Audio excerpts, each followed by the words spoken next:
Go ahead and call this city council meeting to order. Please rise and for the pledge of allegiance.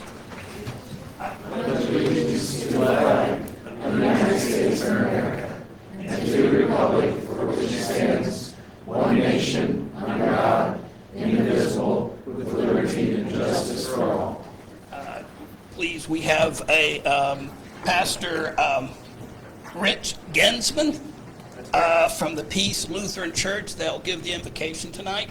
Okay, thank you. And I invite you to join me in prayer. Loving God, we thank you for all of your blessings that you have bestowed upon us in the past. And as we begin a brand new year, we ask for your continued favor. Tonight, Lord, we lift up in our prayer those who faithfully serve in our local community.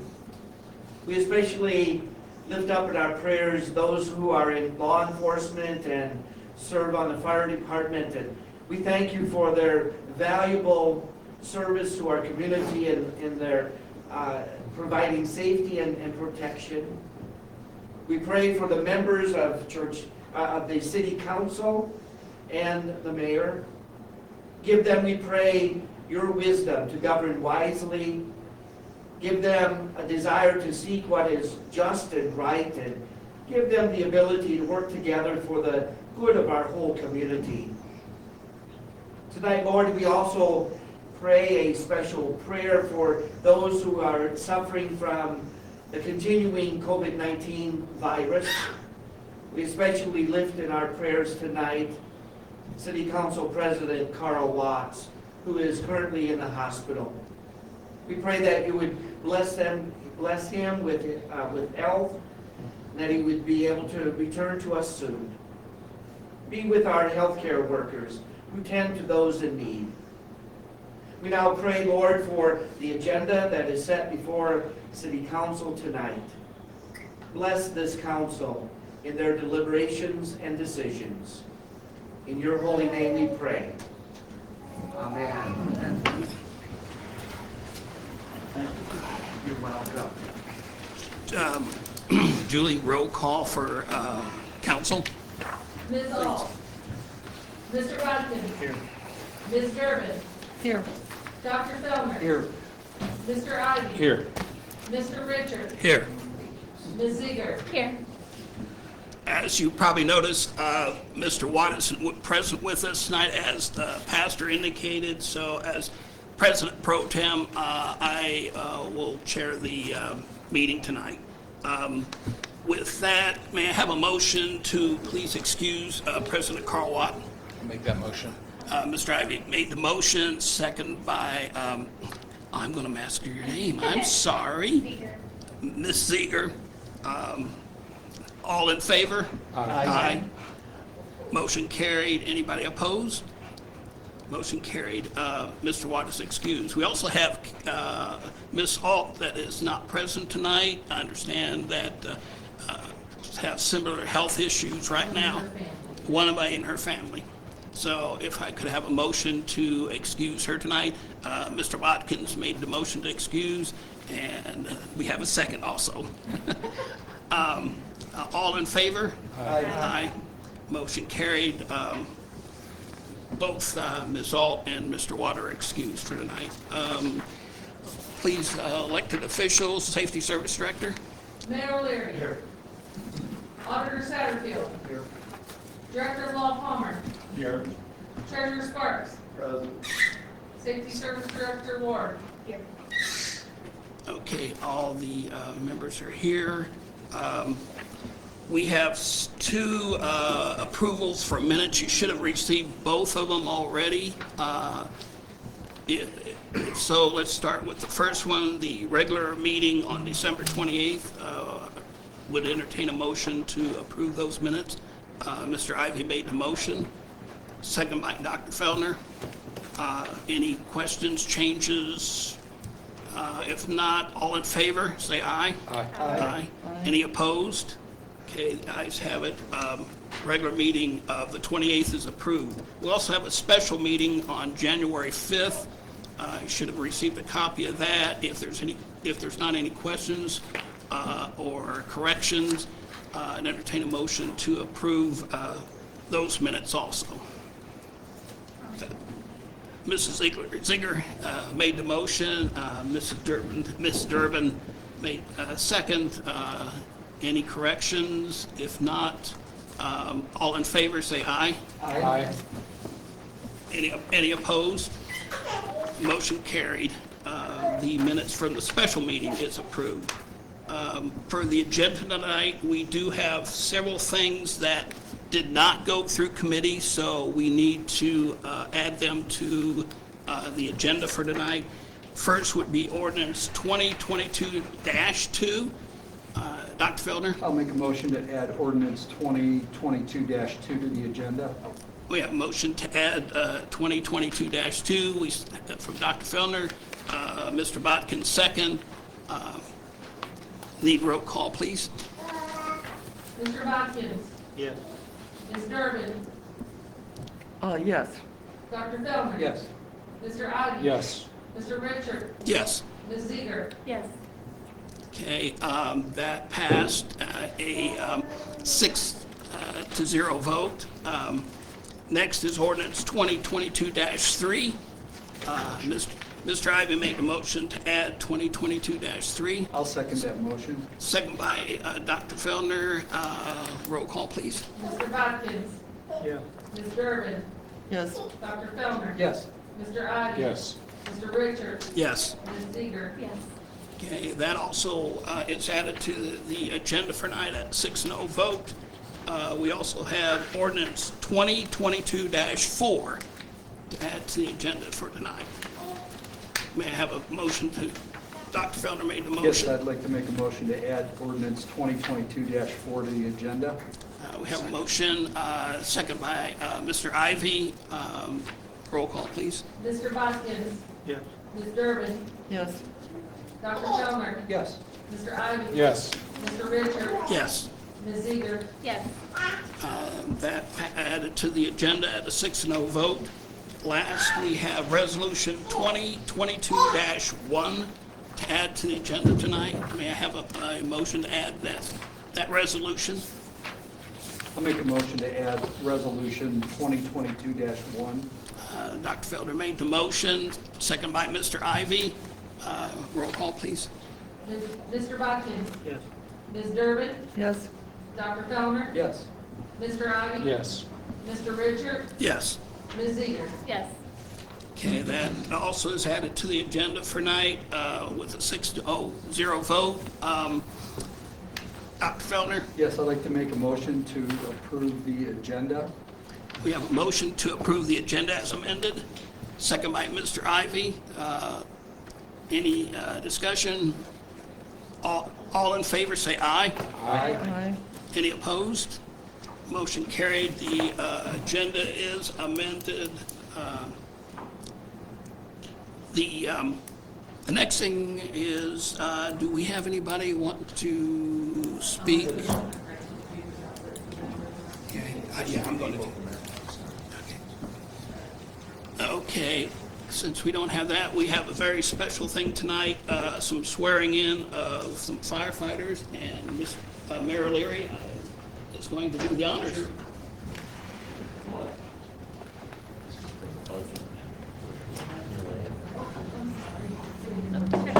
Did you see me? I can't see you, I have to like. So we're gonna, start with these two fellas, and contrary, everybody's sat through these Carrie. before, the former chief, and current fire chief, we go through a real long thing, and it's like worse than a wedding vow. So what we'll do is I'm gonna ask you to say your name, and then at the end, say I do. And I'll bumble through it instead of the repeat after me. Okay? So who wants to go first? Oh, okay. All right, we'll go with, that is alphabetical. Good to see you, Austin. Good to see you. All right, raise your right hand. Repeat after me. I, Austin Heidner. I, Austin Heiding. And then let me go through it. Do solemnly swear that I will support the constitutions of the United States and the state of Ohio, and will obey the laws thereof, and that I will, in all respects, uphold and enforce the provisions and of the laws and ordinances of the city of Galion, Ohio, and will faithfully discharge the duties of the position of firefighter paramedic. And you say? I do? I do. I do. All right, there you go. Congratulations. Thank you very much. You can see, Austin, that is a tongue twister, so I screwed it up twice. Okay, go ahead, fire away, Phil. Well, before we do the next gentleman, the ceremonial pinning on of the badge, Austin, who's going to do it for you?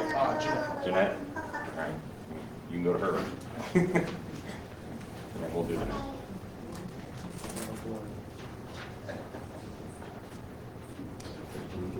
This is something we have to practice, by the way. Vincent's prom. That's the last time that's been. All right. Thank you. Thank you. All right. That's great. What do you guys, you want the hiders, want to take pictures out there? How do you want to do it? We're in no big hurry. I'm going to get yelled at by Aspen here in about 5 minutes. I'll keep you here all night. Oh, you want to do it? You just want to do it after? Yeah. All right, very good. Okay, you ready? You got a good camera angle over there? All right. Right in. I, Kyle Johnson. I, Kyle Johnson. Do solemnly swear that I will support the constitutions of the United States and the state of Ohio and will obey the laws thereof, and that I will, in all respects, uphold and enforce the provisions of the laws and ordinances of the city of Galion, Ohio, and will faithfully discharge the duties of the position of firefighter paramedic. Congratulations. Who's pinning you? I should have rehearsed it, shouldn't I? Doing better the second time, so. All right, we got a pinning to do here. So the wife of Taylor. I think I recognize her. Yes.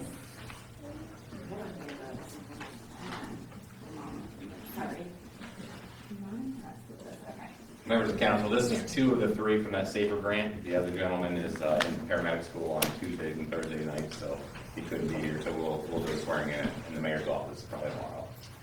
Pretty exciting. And so I think there's some corrections in the Later on this legislation year. to get them funded properly, and so pretty neat opportunity. Now, you'll have to sign this and pick a witness, and I'll give this to Phil to go ahead and do that. Okay? All right, you guys.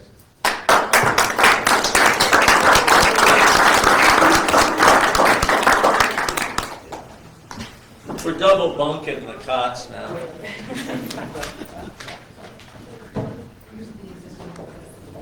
I'm disappointed you didn't bring Bosco up. Yeah.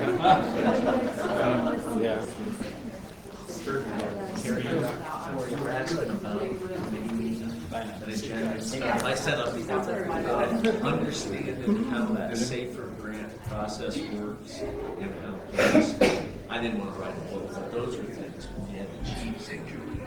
Those folks want to spend a half hour. One lady does, so And she outline can it. just give me the paper afterwards, and she just comes Yeah, and there's sits.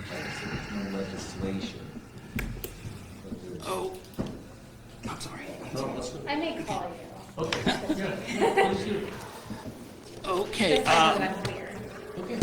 earlier I mentioned about citizens wishing to address council, and I didn't have any papers up here, but I understand somebody in the audience does want to address council. I'm not putting you on the spot.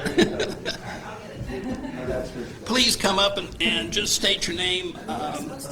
Just kind of right here. Betsy Bodett. I'm very nervous, sorry. Okay. Good evening. Oh, should I okay. Thank you for letting me address the Galion City Council. My name is Betsy Bodett, and I reside at Aspen Terrace Condominiums with my husband for the last 16 years. Building was started in 2000, at which time Galion had a city engineer who would have to sign off on the project. Aspen Terrace Condominiums consist of 49 condominium units, each of which is occupied by at least one, and in most cases, multiple registered voters. Aspen Terrace considers itself an important part of the Galion community. There are 3 homes in Aspen which have been impacted by the torrential rains we have had recently, with sewer in their basements. We have been trying to find the water and sewer lines running through Aspen Terrace. Water and sewer run down Portland Way South and go through Aspen to the sewage treatment plant. Our concern is that we have sewage backing up in residents' basements, possibly from other residents from Portland Way South. With our dialogue with the Water Department, we are hopeful that we can identify the cause of the problem and determine a solution. We have had conversations with the mayor, and we are very appreciative of being able to meet with Carrie Ziegler of Ward 4, Andy Munich, Terry Miller from the Water Department, and Paula Durbin, Council at Large, that discussed the sewage issue with us. We look forward to a safe and successful solution to this health and safety matter and working closely with the members of the City Council and City of Galion Water Department. Thank you for your time.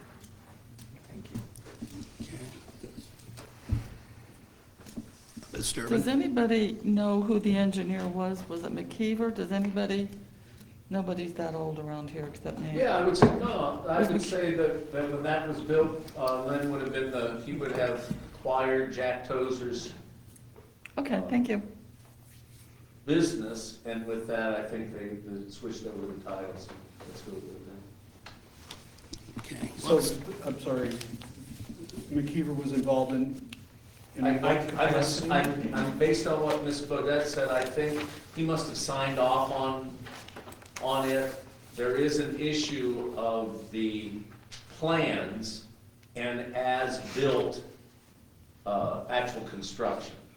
So I think once you start to get into this, there's issues of where meters are placed and where lines are. The only thing I would want to add as far as information, if I might, is that a lot of the sanitary sewers come in through that property from east to west. And so if you look at the sewage load that's in that large trunk line that goes under Sunnyside, and that this was built, at the just west of, you'll see a lot of that load comes in from parts east.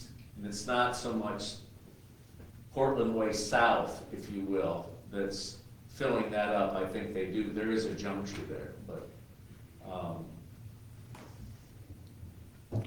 Who's the beyond general that, contractor? Do you remember who the general contractor? I don't know who was, Cecil Cecil Lynn. finished it up. Yes. I'm not Okay. sure who did the underground utilities. Okay. I think that's part of the problem. How long has this been going on? I mean, Aspen Terrace has been up for quite a while now. When was this has been an ongoing issue? It seemed to have started, how long ago did you do the cement on Portland Way? 3 years ago? The paving you're talking about? A little bit more. It seemed to have kind of started around that period of time? I went out and I took pictures and I did print some off. If anyone wants to see them, I can pass some of those around, and some pictures I did take, and pictures that were sent to me from the homeowners. I want to, and I think that's a good idea, Carrie. I think that, to Aaron's question, I think every time we have 7 inches of rain in 72 hours, or whatever it was, everyone's rain gauge, is different. We probably have that problem. We probably have that problem. I think and so it's a general issue. I think that's part of it. I'm not sure what the concrete would do, but I don't know if we can discuss it out. The concrete surface, only thing that was done different there is a water line was replaced. The sewage main that runs longitudinally, it runs across underneath Portland Way, is the one that goes under Sunnyside. And then probably the best way to see it is to walk the creek, see where the pipe goes across right by the sewer plant, and then kind of trace that back. I was just kind of wondering, because there was stories or news that came out 5 to 8 years ago up the top of the hill, going down into that little subdivision, John Street, the trailer parks was having a lot of issues, and I didn't know if that sewage would just follow gravity and. It's the same issue. sewage line, and it's that load, that volume in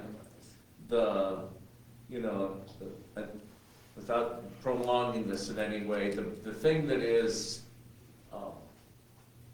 would remedy this the most is a thorough, almost knocking on people's doors and smoking the sump pumps. Because I think everyone in here in this room, if you know anyone who lives in the nearby subdivisions, Maple Heights to Henry, that whole area up there, they all have sump pumps. Can I say, And they almost all pump those sump pumps right into the sanitary. That's why you get this double trouble. Yeah. but some of this has gotten so bad that some of these homeowners that I went in there and took pictures of, they're from 3 to 8 sump pumps in their basement. Like, that's excessive.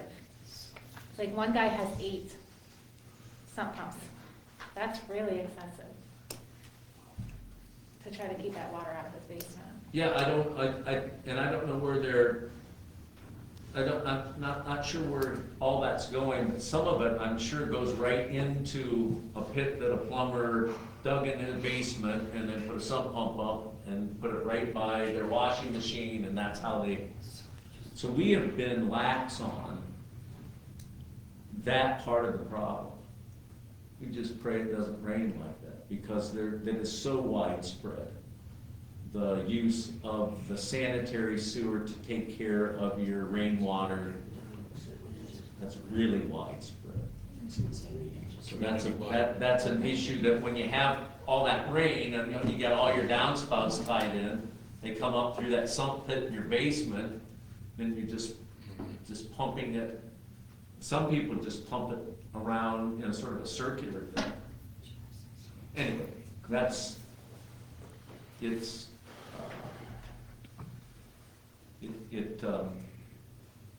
we probably had it elsewhere. I can't think of any other places that we were out. I will if you give me a second. Other people who called who had a lot of water over the last week or two. It's sewage. Pardon me? Raw sewage. That's what we're worried about, raw sewage, Yeah, not water. well, but you don't have that raw sewage unless you have 4 inches of water. So that's how that works. I don't want to act like No, Professor that's Muhammad. It is that combination of all that water and the regular sewage flow that just surcharges the plant. So coming in from other directions than just under Aspen, coming in that way, there's interceptor sewers that all feed in, and they're trying to get into the same plant, and that's, But how do you stop people from putting the regular water into the brown water? Well, you mentioned voters. You want to see who's registered and who's not. You want to lay the registration drive. You smoke people's basements and you'll find out in a hurry. We've really not taken that on. If you recall, 8 years ago, there was a lot of should we even exist or not. So we're still kind of tenderfoots. Addressing that issue with enforcement is something that will be highly controversial. I think everyone in here knows somebody who does exactly what I'm describing. I have no idea what smoking your basement means. Well, what happens is when you have your stormwater go into the sump pump, and then you pump it, we put smoke in the sewer and it comes up into your basement. It doesn't poison you or anything, but it determines, you're illegally tied into the sanitary sewer. And so if you know anybody who has separated that's, you could call, I don't even want to name it, any of the people who do excavation, it's a $3,000 or $4,000 job to have your rainwater into a stormwater outlet, if there is one. So it's just a shortcut. Yeah, and it's having consequences on the surrounding neighborhoods and the entire system. when we have a brutal rain like that, it doesn't do these folks any good, but I can remember the first call I got, Carrie, as a Fourth Ward council member, was a person I'd known my whole life called me and asked me if I wanted to come and see the bleep floating around its basement. Harmon Mansberger, he's long gone. I said, well, no, I don't think so, Mr. Mansberger. I got my own problem. Kind of hung up on him, so that's a good strategy to use. But I actually think it was worse. It used to be worse. It used to be worse. A project that I have no fondness for, I'm sorry I'm going on too much. There was a project that was built went down John Street, somebody might remember. It went John Street to Grove, Homer, and over. It's a 2-year job. It's about 30 feet down at Grove and John. That was built to give stormwater outlets to people on Maple Heights in that neighborhood. Honest engineer, probably can't say that. To be fully, give you be totally forthright. When I was first elected mayor, Maple Heights was an area that had not tied in. And we kind of went down there to smoke them out, and it was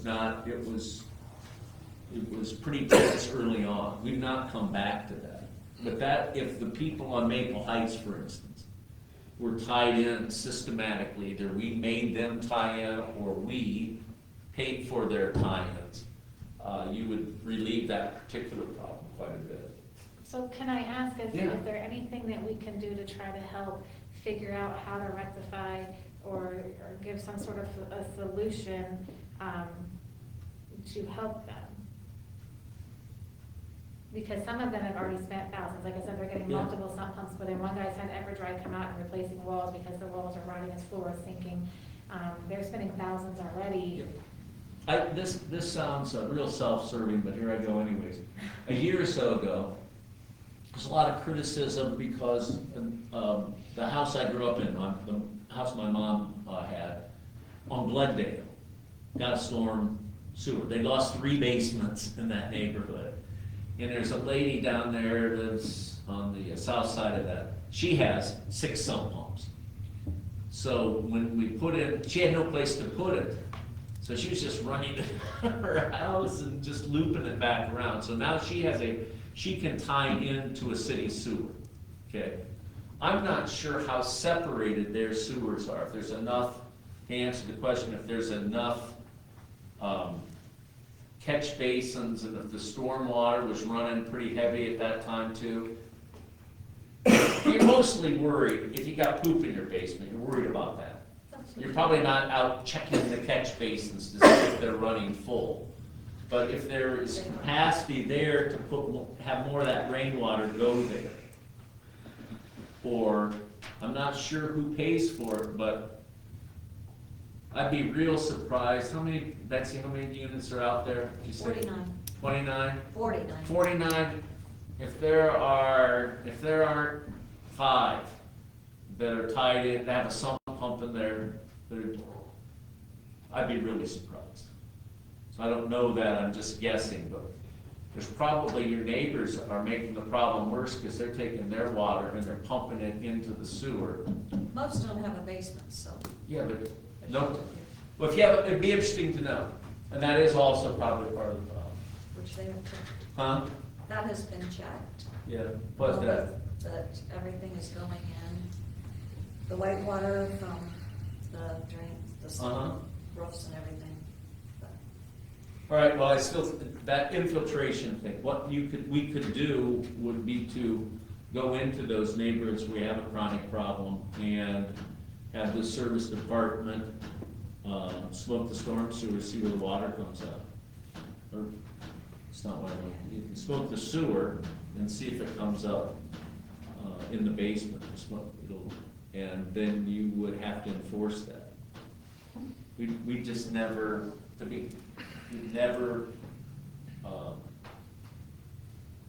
systematically gone about doing it. I don't know what the answer is there. But that is, what the answer is in terms of who pays for it and how you go in and enforce it. I think that's an issue. Anybody else? Thank you very much. If I could say, and- Mr. President Pro Tem, I think the issue needs resolved one way or the other. From what I'm understanding here, we've got one side of the equation being forced to pay thousands of dollars to keep their property clean, while others are being able to save thousands of dollars by skirting around the system. So I think it's something that we need to address, and we need to address it sincerely and quickly this You year. guys got check valves? That's the other thing, that's the cheap thing you can do. You got those? I think I know the one property, does she have that, the new guy put that in? The check valve. Yeah, they got check valves. They got check valves. And if it's against city ordinances, we are in a position that we should enforce it. What's the point of having an ordinance that you can't do things like that if we're not going to enforce it? So the way I say about that, Aaron, Yeah. is I don't know the location exactly, but we had a couple check valves where people wanted us, had the same problem. They had stuff in their basement, and they want the city to install the check valve. It's like, probably, we need to be a little bit cautious. That's why I asked if they, We paid for it.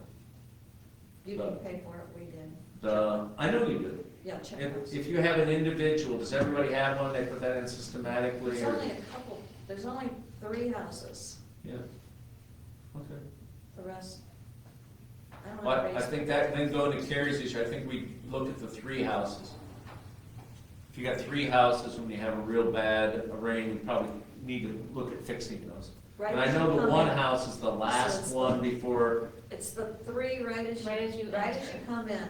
As soon They're as you getting pass all this. that oh, it is, it's out by the guard shack? Yes, and they're It's like not right back here. there in the, because the guy that came in with Bob is the guy that bought Linda Chambers' place. He was just coming in. He doesn't have a problem. It's in the front, by the guardhouse.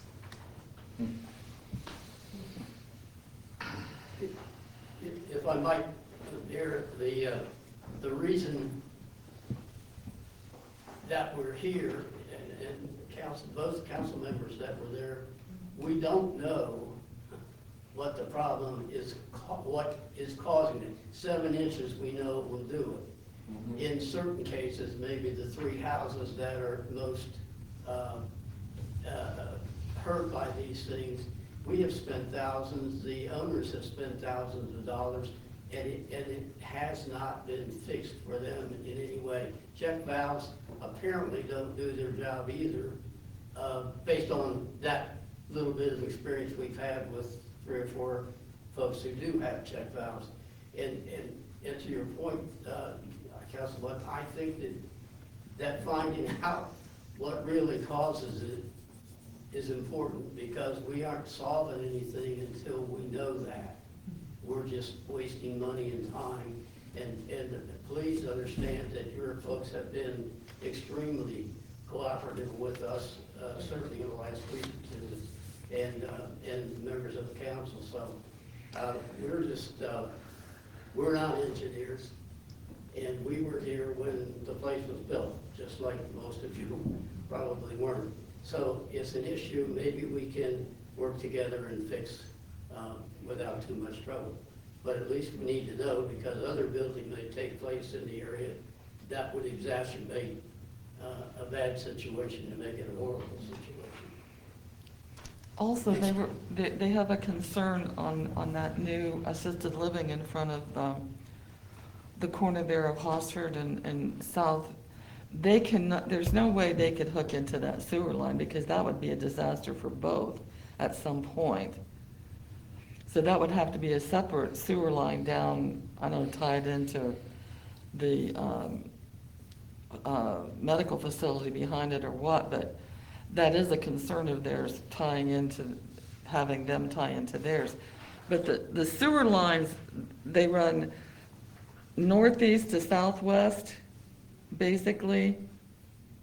Yes. Okay. It really is not, it's almost due west by the time it comes down. By the time you get to there. Oh, gosh, that's John Street, comes down John Street. So evidently what's happened over the last 50, 60 years, they've just added homes to hook onto the sewer, and they really didn't, they weren't so concerned about the sewer lines at that time. Then all those the housing shifted more to the west side of town and expanded. And then you've got a 49-unit condominium that, I mean, I lived in a place one time and the sewer backed up, and it was a mess. And that smell never goes away, even though they send in professional cleaners, replace the floor, replace the carpet, it's still there. It's not, it's awful. You just, I don't know if it's psychological or what, but I know what they're going through because it's awful. I lasted another year and then I moved. I thought I can't do this. And that was in Columbus, and I was the last apartment in a group of buildings, and it kind of sloped down, and man, I had everybody's, whatever you call it, poop in my kitchen, my living room. It was awful. What, if I might, just a couple, I mean, I don't want to put out just a couple of new pieces of information. The fourth ward council person before I was elected, 1981, lives down on Brookside. Mhm. And I think everybody in this room knows that was one of the big motivations in those days for the wastewater treatment plant. The old timers, we remember that was a 3-phase process. We were involved with 2 other counties. We got to the end, Mayor Paulette Ritchie was there. We got 25% grant. That's when the sewer plant was built. So there was an existing problem in Sunnyside before the new treatment plant was built. When the developers of Aspen brought this idea up, that the issue came up then. We have concerns about getting our waste to the treatment plant, and you're gonna put, and the plan was more than 49 when it was first proposed. There's still a bunch of development ground.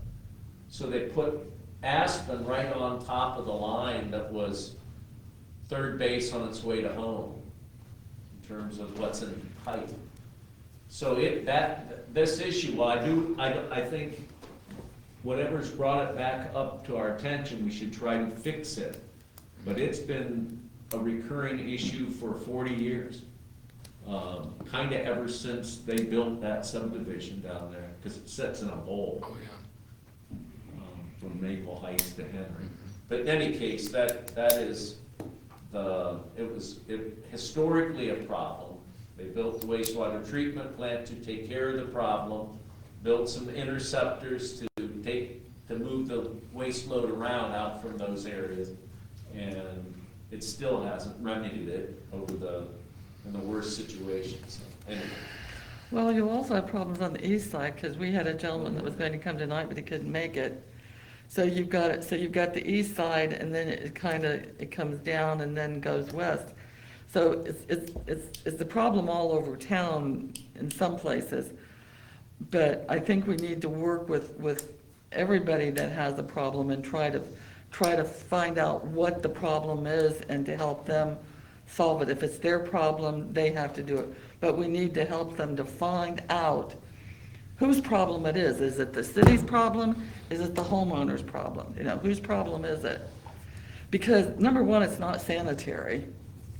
I agree with all of that. I think the thing that is the most on point of what you said is our concern. We were talking about this, about adding another 50 units and not having a good feel for where, we don't have a site plan from them. We don't know where Right. And that's the apartment project would want to discharge it, whether it's going to run down Hosford. We haven't seen any of that routing. Right. But that's something that we have to keep in mind with, if they do start this, that has to be addressed at that time.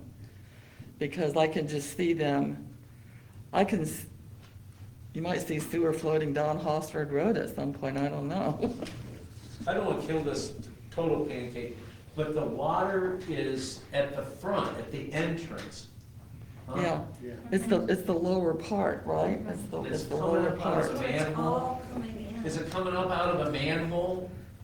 Is it bubbling up out of a manhole down No, there? it's coming up.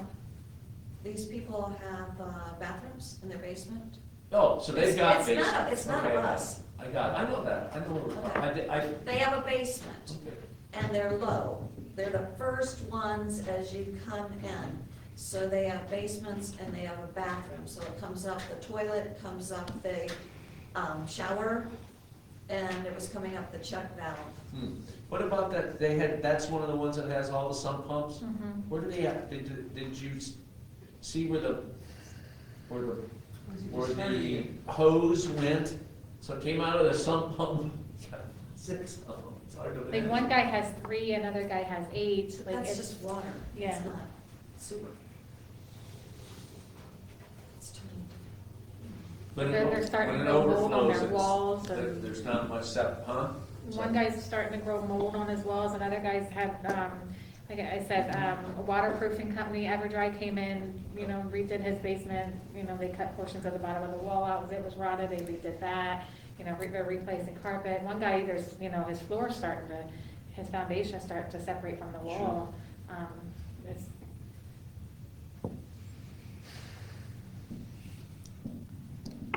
and some of them have furniture down there that's, and other things that are getting ruined and stuff. Yes. Just one more comment that we are touched on it. We do have, did have original plans for 135 units, and we are, at this point, and have been for 6 or 8 months now, actively trying to develop at least probably 50 more units on the north end of our property. It's difficult. We have found builders who want to build. We have found financial people who want to do it in Columbus and on Lake Erie. Right. Because the prices are better and the profits are better. But if we have this problem and it's not resolved, we aren't going to get anything done, and we need to do it. And we're really interested in doing it. So this would help us a lot to have to know what we're dealing with. Nikki, did you get anything from Andy to add to the conversation about what they found and what they think if there's no is the answer, that's... He has some ideas, yes. He thinks,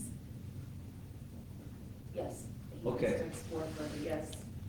You know, the adjacent neighborhood to the north, I don't necessarily agree with them, or we would have addressed it more than we did. About 5 years ago, we had issues there. Bayfield, South State Circle, that's where it's at, kind of by McDavid Apartments, the least of that. They feel that water's running off of, and it looks like it's coming uphill, but there's one basement that was totally lost, and they have this folklore attitude, shouldn't probably say that's because Aspen's water is running onto them. I don't know if I believe it, but I know they lost the basement, and the property sold, went to a, you know, person died, went to an estate, so you know where I'm talking about there. But anyways, there's other drainage problems that probably need to be looked at as you develop that north part of your property. Absolutely. Thank you. Oh, well. So where do we go from here? Well, I think that the gentleman stated they're working with departments in the city, and I don't think the solution's coming at this table tonight, you know, not wanting to cut anybody off or because I sympathize with it, but there are smart people in service departments, the administration, safety service, you know, that are going to be able to get some specific answers to find out, you know, like you said, that's the first step. So, I mean, I think we could discuss this all evening, but I don't think the solution's coming around this table. I agree with that, Doc. And I learned a lot. So I was just trying to have fun by saying I was going to get yelled at by you guys after that swearing in. I hope you didn't appreciate it, but I wasn't being mean. But I learned a couple of things. I really thought we were at the back or at the very front. All right, so I'm going to have to dig back in and try to understand where all that water's coming from, and if it can be diverted. That's probably the issue. Thanks, Dr. Felder, you're right. Obviously, there's several that's got a, already talking about, looking at it for you and everything. So we appreciate you coming and speaking it to us tonight, and hopefully we'll put the minds together and work it out. So, and with that, let's go ahead and move on to legislation. Thank you very much, by the way. Thank you. First thing on the legislation tonight is ordinance 2022-2. Ordinance number 2022-2 is an ordinance authorizing the safety service director to advertise for bids and to enter into contracts with the lowest and best bidders, therefore, according to law, for the purchase of certain material and equipment required and needed for the operation of the various departments of the city of Gallatin, Ohio, and declaring an emergency. You've heard the reading of the ordinance, Dr. Feldner. Yes, this is almost every year our very first ordinance, so that we can keep the city supplied and running. So if there are no questions, Ms. Ward, do you want to elaborate on some of this? You're correct. Okay. And you can just read the, paper supplies, pool chemicals, transformers. So, I mean, every nut and bolt that the city might need for supplying their departments. So, if there are no questions or discussion, I'd like to make a motion to suspend the rules on ordinance 2022-2 and proceed to the final reading. Dr. Felder made a motion to suspend the rules, second by Mr. Ivy. Roll call, please. Dr. Feldner. Yes. Mr. Ivy. Yes. Mr. Richards. Yes. Ms. Ziegler. Yes. Mr. Bodkins. Yes. Ms. Durbin. Yes. The suspension of the rules passed 6-0 vote. Mr. Ivy. I'll make a motion to pass ordinance 2022-2. A motion to pass ordinance 2022-2, second by Mr. Bodkins. Any discussion, questions? Roll call, please. Mr. Ivy. Yes. Mr. Bodkins. Yes. Ms. Durbin. Yes. Dr. Feldner. Yes. Mr. Richards. Yes. Ms. Ziegler. Yes. That ordinance 2022-2 passed 6-0 vote. Next ordinance is ordinance 2022-3. This is ordinance number 2022-3, entitled ordinance amending ordinance number 2021-114, permanent 2022 appropriations by including health department funds, correcting totals in Fund 603, and all fund totals and declaring an emergency. I will need a correction to that because it was a lot added after I made that title, and I didn't change the title. So I will need that, an amendment to say correcting amounts in various funds and all fund totals and declaring an emergency. Say that again, Julie.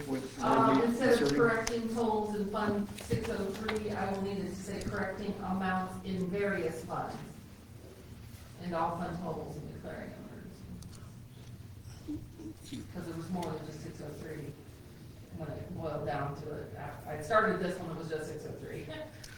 So say totals in Fund 603 in various funds? No, No, totals. scratch totals in Fund 603. Right, Okay. just should say amount in various funds and all fund totals. Do we need a motion to change that? Yes. Yes. Before we start the discussion on this, do I have a motion? Dr. Feldner? I'd like to make a motion to strike the phrase totals in Fund 603 and replace it with amounts in various funds. I have a motion from Dr. Feldner, second by Ms. Durbin. Roll call. Dr. Feldner. Yes. Ms. Durbin. Yes. Mr. Ivy. Yes. Mr. Richards. Yes. Ms. Ziegler. Yes. Mr. Bodkin. Okay, the heading is amended, 6-0 vote passed. Back to the original amended ordinance discussion. I'll take it. Anybody? Brian? No, please. Okay, so, been working diligently trying to get the budget enter into the system, and by doing that, we found some minor adjustments that needed to be made, minor or major, whatever you want to do, but I will go through them if you follow your legislation on the 1, 2, 3, 4, 5, 6. I have notes for them so I can tell you what they are. If you go back to your other stuff, we changed the entire budget worksheet that you passed originally. I've amended that, so you have the shortened version of that, so that kind of corresponds, so if you will. On number one, which is, this is about page 2, and I'm not gonna go through all that. Fund 101 advance and advance totals.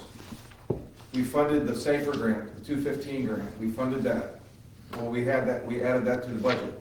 We forgot to fund it. We're gonna get the grant, but we don't have the money to put in that. So what we're going to do is advance from the general fund the $253,888, which is the amount of the SAFER grant. We're gonna advance that to the 215 fund. And you'll see an ordinance coming up a little bit later. The advance back out will be paid back to the city by July of '23, which gives us plenty of time for Phil to go through and ask for the reimbursement, because this is a reimbursement grant, and then that will refund. So we're advancing into the 215 grant. We'll get the money from the grant, and we'll take it back and put it in general fund. That's line 1. Okay. Okay? So this is correct now? Yes, Okay. yes. If Okay. they pass it. Sorry? If they pass it. If they pass it, Yeah. What I want to add on that is that I think there was a much more time spent on getting the spending side of the budget. And there were, a few weeks ago, Brian talked with the county auditor, got a good handle or an improved handle on the certificate of resources.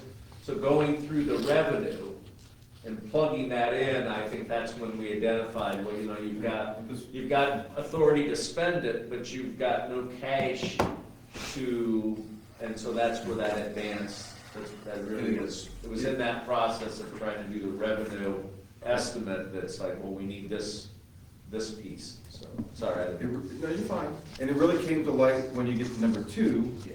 which was, we talked to Cindy McCaffrey from the state. The 215 fund originally had in there, the grant pays for the matching share of the fire pension for them. But it had its own line for fire pension, and if we paid those 3 firefighters, or however many firefighters we pay out of the SAFER grant, and we fund their pensions through this 215 line, it was gonna create a nightmare of paperwork, because we have to, right now, fire pensions are paid out of 802, police are paid out of 801, okay? So we're gonna take all of their pensions and pay them out of the fire pension fund, and instead of funding the pension line in 215, we're gonna make that a transfer line. The grant is still gonna pay for that, but we're gonna put it in as a transfer, and when we pay their pensions, we will transfer the money from 215 back to the 802 fund. Okay. Still gonna be paid for by the grant, but this cleans it up. Yes, The SAFER grant is how much money again? 500,000? $253,888.00. Times 3, Okay, so you're doing that times 3, 3 years. yeah, Yeah, 3 years, yeah, I don't know that aspect. yes, of I'm it. sorry. possibly 3 years, right? No, No, it is 3 years. It is 3 Yeah, years. it is 3 years, it's about 800,000. Yeah. Now, does that come in one lump sum, or does that come in? Chief Jackson's not here to answer that question. Okay. No, I think it is reimbursable, and Yeah. he's got till July to reimburse.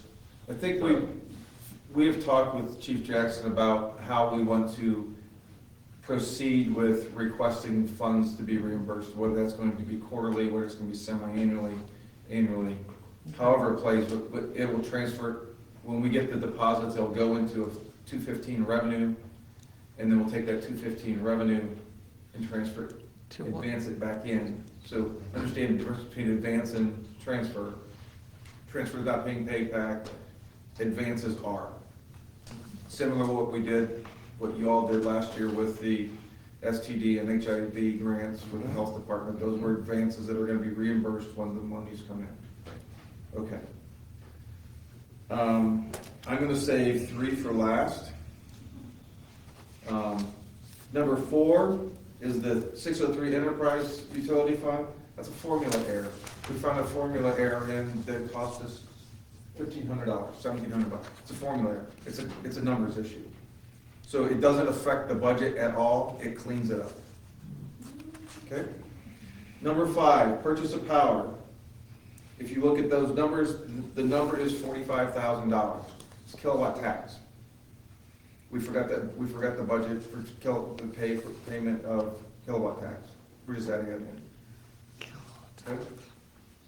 Number 6, and when I say forgot, I am not blaming anybody. We thank goodness for Nikki and Tom and Tasha and Julie, everybody for helping get this thing going. So there's no blame here.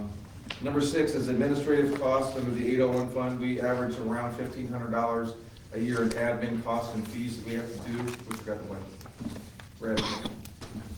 Number 7, appropriations for Fund 901. That's Experience Galleon. That's their side of the transient tax. We forgot the budget, their portion of it. We're gonna get it in. Last year, we paid Experience Galleon $19.4 thousand. We anticipate that money to go up because the sleep-in is now operational, change management is, hopefully we're gonna get the 12 months. That should be, quite frankly, we hope to come later on in the year, we have to add more money to that. Number 8, appropriations to 902 fund. That is the insurance premium deductions that the employees pay. So the 15% that the employees are paying as their portion of the insurance, we just forgot to budget the expense. So that money will get deposited in, and this is the expense side, where we can take that money and transfer it back to the city. Cleaning it up. Okay? Number 3, is the health department. We forgot to put the appropriations for the health department in the budget. There was discussion, Nikki and I have had the discussion whether or not because they're a separate entity, they have their own audit and all that stuff, but the simple answer I think is, we're paying the bills, we're doing the payroll, and for us to be able to import the information into VIP to do all that stuff, it needed to be as part of the appropriations. So this is, the information that you have there, if you went to Finance Committee, is my understanding that Andy and Olivia came and talked to everyone about that, discussed it, it's been passed by the Board of Health. It is nothing more than adding that document, those documents that we had, and putting it into the budget. I can try to break that down a little bit further, but those funds are in there now. Those lines are all into the worksheet that you have. It is cleaned up. I can attest that Julie ran the numbers 3 different times, and the grand total of $36,105,170.50 is accurate. Yes. Yeah, the only thing I was gonna say about the health department is, it's new to them, this budgeting process. New to me too. But I was surprised at the last meeting, when council was looking at this, past the budget, that they weren't in attendance. And so that, without like blaming anyone, we need to have better communication on that, because I would say, as a member of the Board of Health, that meeting got canceled. I was gonna say, we gotta shepherd, the Board of Health has to shepherd their budget through this process a little bit more, with a little more detail, and not assume that we were gonna get their budget in. So that it's importing, it's kind of, if you wanna say embarrassing, it's kind of embarrassing we left the whole department out, but I guess we left the whole department out. Lesson learned, though, we won't make that mistake again, right? Yeah. And- Well, let's I hope so. promise- Yeah, let's hope so. I promised you this that we would not, Yeah. or she may not, it's been a very stressful last few days. I think we're gonna have some more of this, actually, so don't get too. No, I don't I really disagree. think when we get into the debt, I'm not sure we got that right, that we got enough money appropriated, the right amount appropriated in each fund.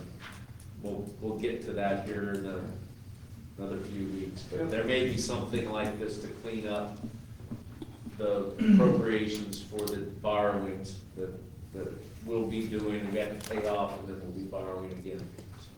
I don't think that's necessarily a bad thing, because looking back, having the state auditor hold our hand for the budget for all of those years, and then us kind of evolving over the last couple of years, I think that, and then add not only the pandemic, but, you know, what happened in the auditor's office we lost- mid-last year, Yeah. it's like it was the perfect storm. So I think other things similar to this coming down the pike should not be looked at as a stressor. Right. It's clean, and then, man, you know, this November, which is gonna come pretty soon, you know, we can hit the ground running with a clean, you know, really clean this up. So I thank you, Brian.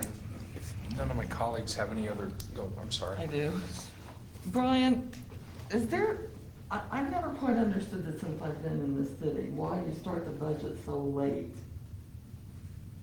You start at like November. That's when the state auditor started it, to be frank. I mean, from my experience, that's when Cindy and Belinda would say, okay, here it is. And, you know, around mid-November was the starting point. So maybe, you know, we accepted that as, you know, starting point. Not to say that starting it a little earlier wouldn't be a bad idea, but I think that's why we did it. And if I can, I mean, yeah, the goal is to, at least for my chairs, to start the process earlier so that I still have a large learning curve this coming year. And I want to make sure that we've got the stuff in there so that I can get the forms, this information to the mayor's office, and then we can sit down, and as he's changing a number, as the mayor's office is changing a number in one of these, that I can go back to my computer and go, and it's done. So that when we come to you and we give it to you in plenty of time to be able to review it and not get, remember back then too, Belinda and Cindy and Esther were Exactly. doing the budget. Right. It wasn't, we had input, I'll put that in quotes because we really didn't have input. No, we did not. And now we do. Cindy would sit there with Yeah. her laptop, and like Brian said, we made a suggestion, or they'd find something, they'd plug in the formula, and everything would change, and it's like, oh, well, that's, but, it was them doing it. I would just like to see it a little bit earlier So so would I. we can have more discussion on it and Yep. see. 100%. And then, you haven't reconciled yet. right? No, I'll get to that in my report. Okay. Mr. President Pro Tem, if there's no other discussion, I'd like to make a motion to move ordinance 2022-3 on to a final reading. Have a motion on the floor to suspend the rules on ordinance 2022-3. Do I have a second? Ms. Ziegler seconded. Roll call. Mr. Ivy? Yes. Ms. Ziegler? Yes. Mr. Bodkin? Yes. Ms. Durbin? Yes. Dr. Fellner? Yes. Mr. Richard? Yes. The suspension of the rules passed 6-0 vote. Dr. Fellner? Yes, I'd like to make a motion to pass ordinance 2022-3. A motion to pass this ordinance. Any second? Mr. Ivy seconded. Any discussion? Roll call. Dr. Fellner? Yes. Mr. Ivy? Yes. Mr. Richard? Yes. Ms. Ziegler? Mr. Bodkin? Yes. Ms. Durbin? No. Okay, we have a 5-1 vote. Still pass. Correct? Yes. Yeah, okay. Still passes. Does it still go into effect? Yes, it does, because 5 votes you need for the emergency clause. Yeah. Okay, that did pass, 5-1 vote, one being one no vote. Next ordinance is ordinance 2022-4. Ordinance 2022-4, entitled ordinance amending ordinance number 2021-114, permanent 2022 appropriations by advancing and transferring funds in various funds and declaring an emergency. You've heard the reading of the ordinance, discussion. Anybody want to take this? Brian? I got it. This ties into the previous ordinance we had, and in section 2, Basically, to do the advances out and the transfers, we have to have an ordinance that allows it. We pass the budget that says that it's there. This ordinance now allows us to make those changes. So section 2 is advancing the $253,888 to the Safer Grant line. Section 3 is transferring $353,848.15 to the Health Department.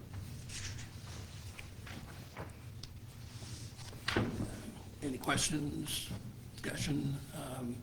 I'm assuming this is a time sensitive.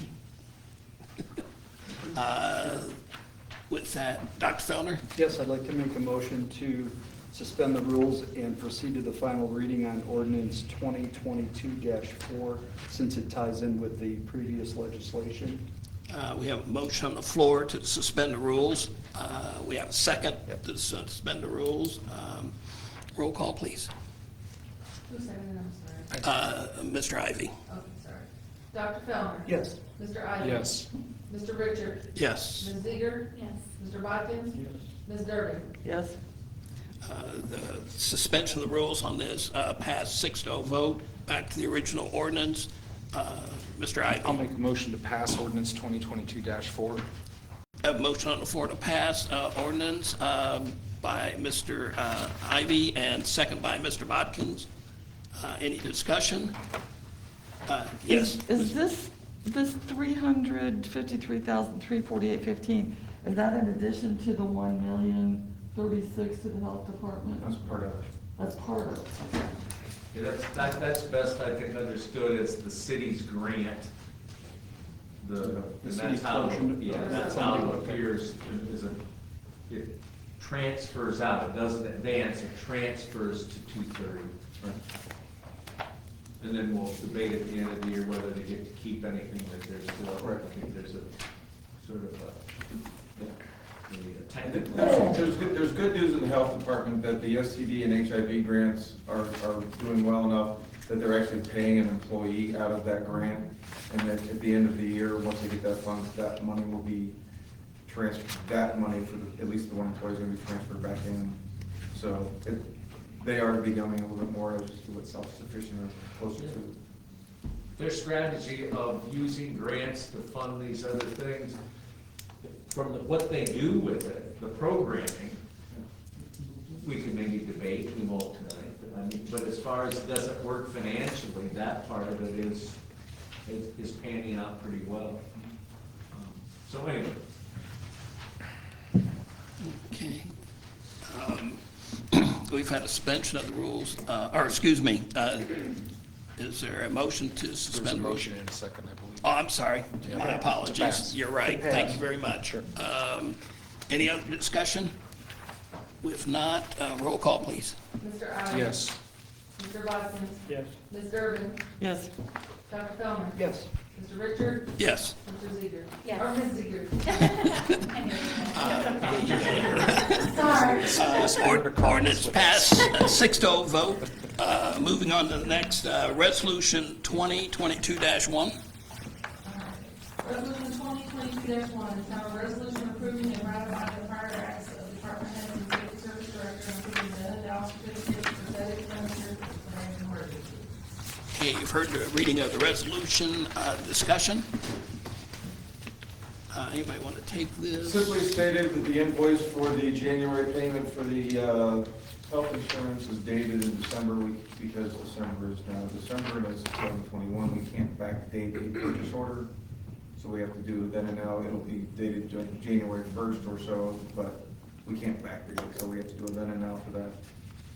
That's the easiest answer I can get here.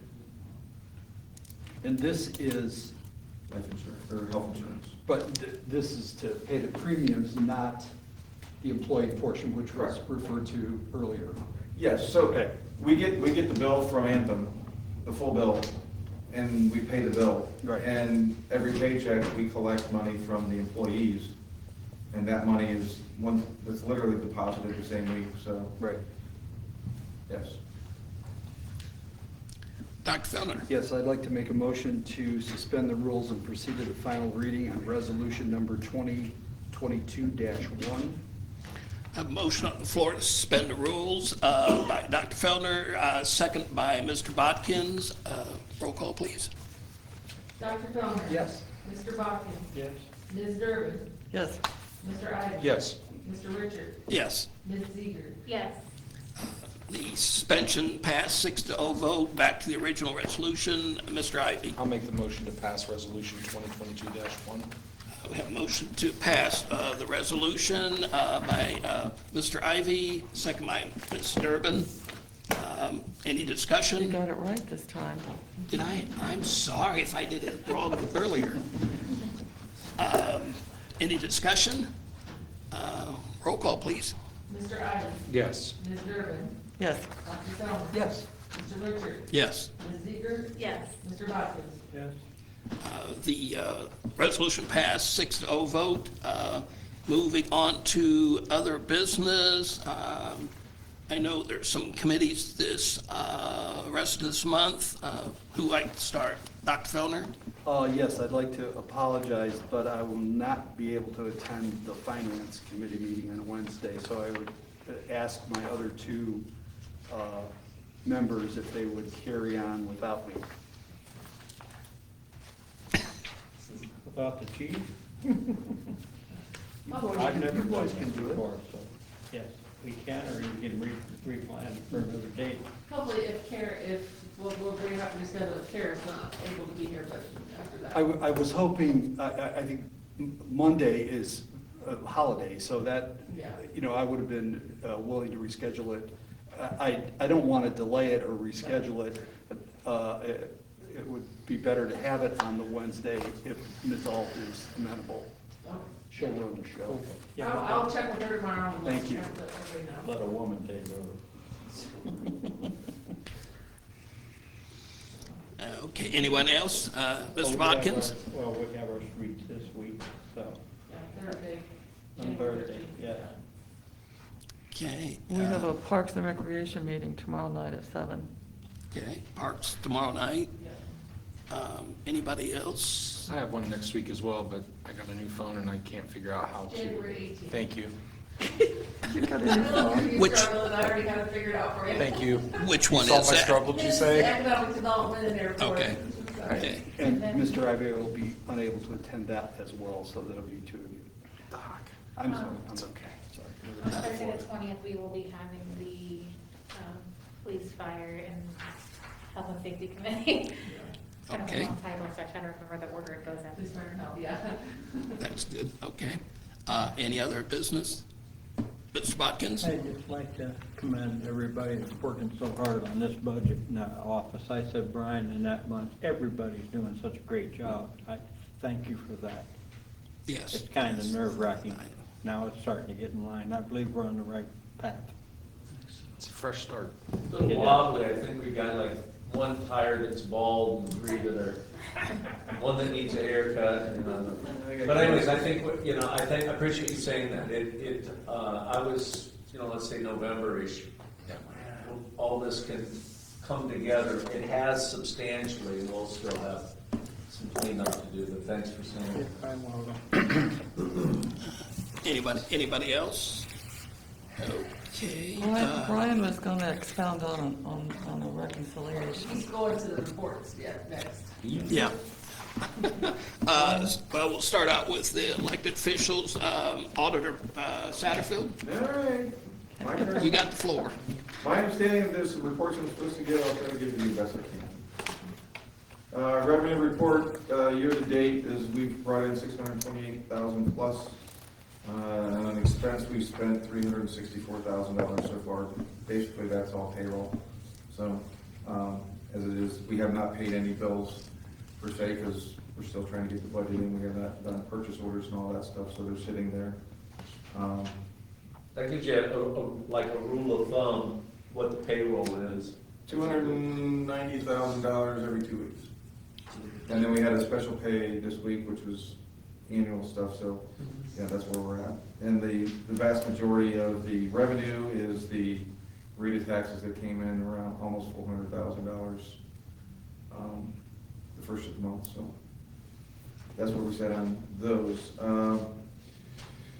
Cash position, I ran a cash position statement for end of year 12/31/21, and the grand total is 18,400,000 plus. Add another $234,000 year to date this year, so we're sitting a little over, that's grand total cash position. So if you were to look at a cash position statement, there's some positives, there's some negatives. A lot of that has to do, and still will for a while, the lack of transfers that were supposed to be made that were not made, some bills that were paid but not entered. It's data processing more than anything else. So the cash position is actually a truer statement, I believe. Is that a good statement, Tom? So I apologize, Mr. Mayor. I think there's a little more in the general fund that we'll sort out when all of this gets, there's money that probably needs to get to some of the street fund. 202 and 201 were, last I looked, were, needed to be adjusted, so. So the question of the day is the reconciliation of bank accounts. The last bank account that was reconciled completely was May of 2021. We have not dove into those yet. The hair on fire so far has been getting the budget entered in, which is finishing up what we did tonight. Tomorrow and Friday, hopefully we sit together and we get the revenue side of that so we can push the button and have it imported into the system. Once that process gets going and we open it up for all of our department heads to do our business, the goal is to take the mornings, however long that takes, to do 2022 correctly, and take the afternoons and fix 21, 1 month at a time. If I take you back, I had a meeting with Cindy McCaffrey back in early December, late November, early December. She came in, tried to teach me how to do reconciliations. We spent an entire 8 hours and still didn't reconcile the expenses for June. There's two main issues. One of them is that the $422,000 OWDA loan payment was not entered. We found out. There's a check that we know that we sent to somebody, they sent it back, and we just didn't fix it in the computer. So once we get that on the expenses side, we'll be able to fix the revenues. And the only way we're gonna know what we have or have not entered will be to reconcile month by month, rectify those problems, zero the months out, and move on to the next. I don't know how else to say that. It's gonna be a process, and it's probably gonna be slower than you want, but it's gonna happen. What, have you received any fines or penalties from state agencies or federal agencies this time? Outside of PERS and Ohio Police and Fire, no. And I will say not yet. Fully anticipate the state of Ohio and the United States government to send us a nice letter at some point in time. And just to let you know up front, federal taxes were not paid for a couple, 3 months. When it comes, I will let you know. I'm not, this is pure transparency. Whatever you want to know, I'm going to try to get you. I may not get it to you in the first 3 hours that you ask for it, but I'll get it to you as soon as I possibly can. So we certainly know we have our work cut out for us. The state auditors know that. I've had 2 or 3 conversations with Belinda Miller, and she is not so worried about it. I think I'm more worried about it than she is. Because she knows we have a problem. And she knows that we're going to fix it. And her, literally, what I said earlier with the mornings, she said, do 22 correctly, and we'll fix 21. And I hope that that's the case. So there's still stuff I don't know I'm supposed to do, that I'm finding out daily. So, I'm not asking for goodwill, I'm just asking for a little bit of patience in some of the stuff. So. I don't think we have spent past any of the revenues. That'd be the biggest concern. So that, in reconciling it, it will bring it into more focus, like here at the optometrist, better, worse kind of thing. we made sure we didn't overspend the appropriation, and then we came in here and made a couple tweaks, where we had some, payroll that had gone ahead in a couple departments. So and the revenue is there. If anything, there's revenue that needs to be booked to individual funds that will help those funds. And the mayor and I had those conversations even back when I was doing the books, was we knew that the books didn't reflect what was actually happening. So when we were paying bills, the bills were being paid because the money was in the bank. It was a matter of getting them done correctly, and I'm just waiting to find out which handful of bills I didn't enter in correctly, because I'm sure there were a couple in the learning curve, so.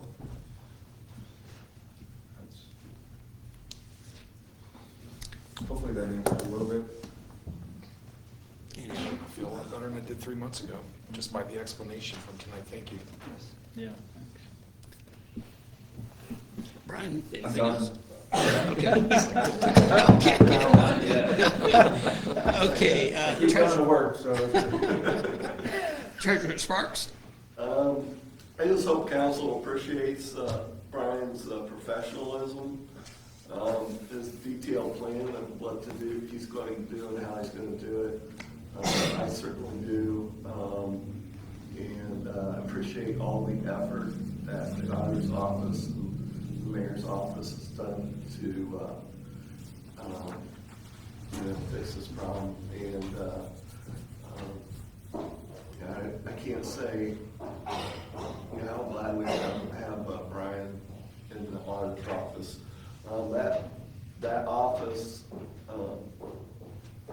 was run by pretty much 2 people, and it's a 3-man job. So, and then we lost one. So we that's where we're at, and we'll just get better. And I just appreciate all the effort that's in that office right now. So, Okay. Well, Director Palmer? Yes, members of council, 2 things to share with you this evening. First of all, as I shared before with a couple of you, this might be good for your going to bed, sleeping, put you to sleep rather, and that is the 2021 annual report. I'm required by law to share this with you every year. 9th time I've been able to do that. This covers not only what the law department has been involved with, it also covers the caseloads that we represent in the municipal court, and in addition to that, it also covers the involvement of our victims assistance program in terms of number of people they've been able to assist with domestic violence and other things, and Jim Scott runs that. He does a great job. So I commend that to your reading. The other thing I wanted to mention, and I wanted to thank Ms. Bach and Urban already on this. You may not know this, but sort of a standard way we work things around here that's worked well is that if you need the law director at your committee meeting, please let me know in advance. Happy to show up whenever it is. That's part of my job. But please give me a couple of days' notice. And if you're anticipating that you need an ordinance prepared to have, and Ken, for example of this, there's going to be one coming up on Thursday. Please let me know, and Julie and I will get that done and ready for you. That's it. Thank you. Mayor? I've commented throughout the evening. I appreciate you allowing me to do that. I really have nothing much additional. I think that I keep a daily eye on the 598 project. I think that I would encourage, if you can get out there and have somebody drive, you don't probably do it as the driver, you get rubberneck problems. We have had just recently, and it's the time of year a little bit, let's hope it's no more than that, but we've had 2 water line issues. One got resolved last week. That was on private property out by McDonald's. So that got corrected on Friday. It's still a little bit icy and wet there. And then the more obvious one this week, almost like it's fast food the bad month for fast food right up by Wendy's. There's a valve that was leaking and it was freezing over, and my hope is as we head, those of us who go home, going west, we'll see them having that nearly completed, so. Can I say something? Yeah. I don't know, because I have not drove through there yet. Yeah. But, just talking to somebody tonight, I was at a funeral Yeah. and they mentioned, to check out by Burger King. They said they're seeing some water out there. Like I said, I have not drove by there, I've not seen anything, but they asked if I could, ask that somebody drive through there and take a look. They think that there might be a leak out by Burger King, the road coming from the high school, so. Nesby, yeah, we'll check that. That chronic thing in Rod's neighborhood, it seems like every winter, it's at the top of the hill of Fairview and Sherman. It's icy there again. I'm not sure if we thought we had diagnosed that and fixed that. There must be something that causes that to leak all the time, and you don't notice it until it freezes over. It's the highest point in the intersection. There's water, there's ice there. It's head scratching. Anyways, that is, I think, the most important thing. I'd like to say one other thing as far as committees go. We've had a little success in having discussions.